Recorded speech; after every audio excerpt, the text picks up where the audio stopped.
Good morning, everyone.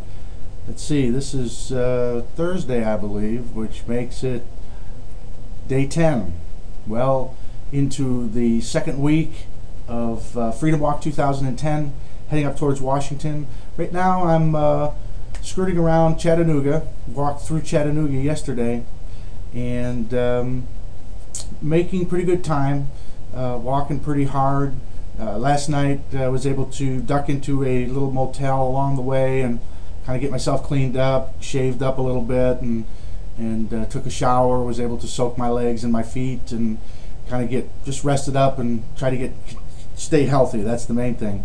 It's going to be a nice day. Looks like it's going to be a pretty nice week, but with those nice days comes warmer temperatures, and of course the warmer temperatures kind of zap your strength. You end up drinking more water, so you know, they're good and bad. I certainly enjoy the warmer temperatures, but makes it a little tougher. So just got to keep strengthening up. Just got to keep pushing it, and that's what we're going to do. May be an easy day today. I may not walk quite as hard, just to kind of let my body recoup. Got off around Chattanooga. I think they call Lookout Mountain exit, and began walking up Route 11. I'm going to try to work on Route 11 now for a while. Stay off the main highways. Work my way through some of the little towns through Tennessee, and about a half an hour into my walk, I bumped into a woman who came out. They were remodeling a building, she said they were putting in a new little hair salon there. It's a private small business entrepreneur, you know, the very people that make this country great. And there was her and a few other people in there working, and she came out and she said they saw me come by and you know, wonder what that guy's story is. And they thought, well, maybe he's homeless. And the woman said, no, look at a backpack he's carrying. I mean, he's got earphones on his head. This guy's not homeless. He's walking for a reason. So she come running out to me, and you know, I could hear her calling from behind me. So I turned around, and she came over, and she wanted to know the story. So I told her what I was doing, and just absolutely blew her away. She, you know, as with most of the people that I talk to, the majority of the people I talk to are 100%, 150% behind what we're doing. And just can't believe that this is actually happening. Anyways, we proceeded to talk, and so she went back in. I started walking again, and just a minute later, I hear more people calling me. I turn around, this guy's running towards me, and this gentleman's name happened to be Craig. And we talked, and it was the same sort of thing. Very enthusiastic, very much behind it. People are ready to take action. That's what I'm finding. That's what I'm hearing. I mean, they've been stifled and bottled up for so long and not been listened to for so long that people are ready to take action. And that's what Freedom Walk 2010 is all about. So anyways, he proceeded to tell me that he was going to call one of the local talk radio stations that comes on during the day, and I guess it's very well listened to, and he was going to try to see if he couldn't get the producers to give me a call and get me on the radio, and he was going to try to call some other media. I guess there's a newspaper called The Pulse. I was going to try to get some interviews and things like that. So, you know, it wasn't too much long after that. I stayed in contact with him. We exchanged phone numbers, and sure enough, the producer of the Robert T. Show called me, and they got me on the air. Did about an 8-minute interview, which was great. I was able to, I think, explain what was happening, and of course, I'm walking up the mountain at the particular time they called. There was a big mountain that I had to go up and over, so I was huffing and puffing pretty good, out of breath. So I said I hope that I sounded okay on the radio, but I was able to get the message across.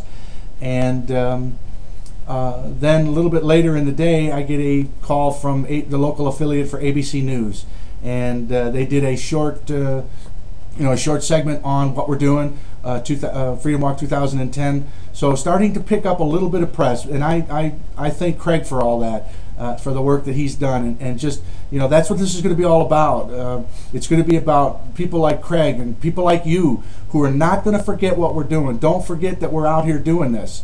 You know, it's up to you to continue to spread the word, continue to build the team. Everybody you talk to, expose them to the team, ask them, it's time, join the team. That's what we need. We need people. So I very much thank Craig for all his efforts and the folks there. I didn't get the name of the beauty salon that's going in. I probably should have, but they know who they are, and I just thank all of them for the work that they're going to do and that they've already done. Let's see. I did get to watch a little news last night, and you know, it's not getting any better out there, is it, folks?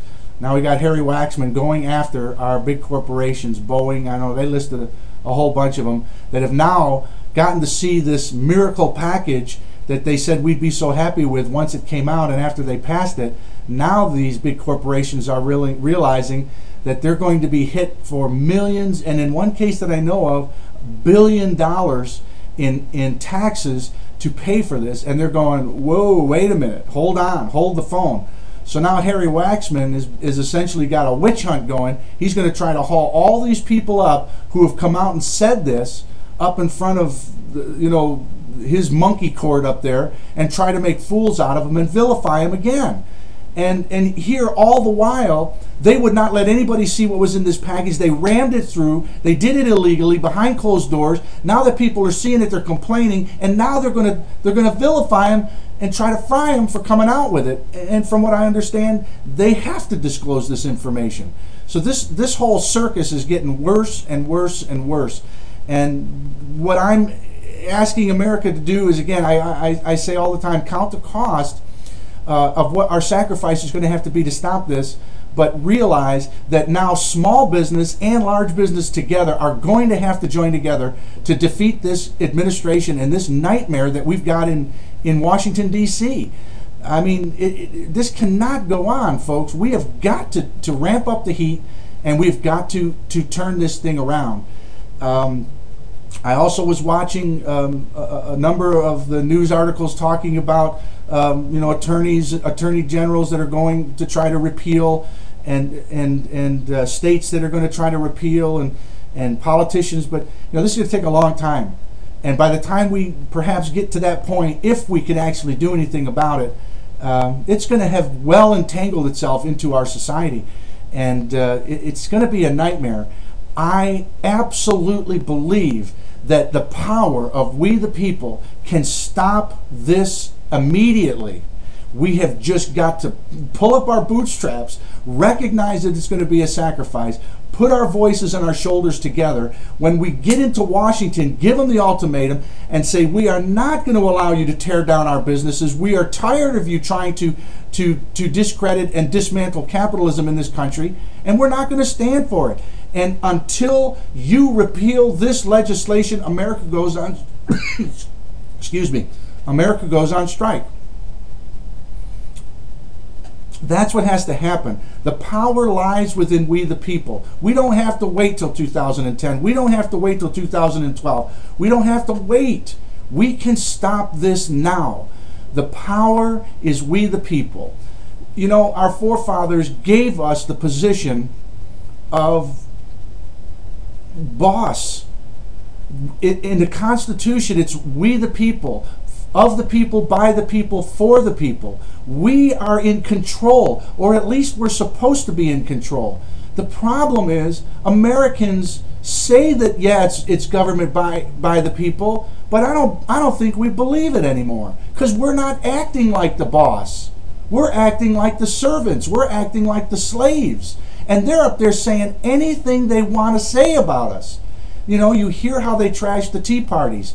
And anybody who opposes. This is the typical Chicago thuggery that we knew was coming, except it's in the White House. It's in our government. And it's got to stop. The only people that can do it is us. We the people. We need to start acting like the boss.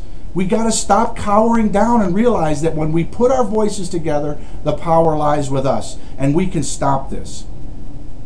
So I'm going to make this in 2 parts. The videos get too long, and I can't upload them to YouTube. So I'm going to cut this one off right here, and I'm going to try to capture another video to try to finish that thought and some other things that I wanted to tell you. You guys have a great day. God bless America.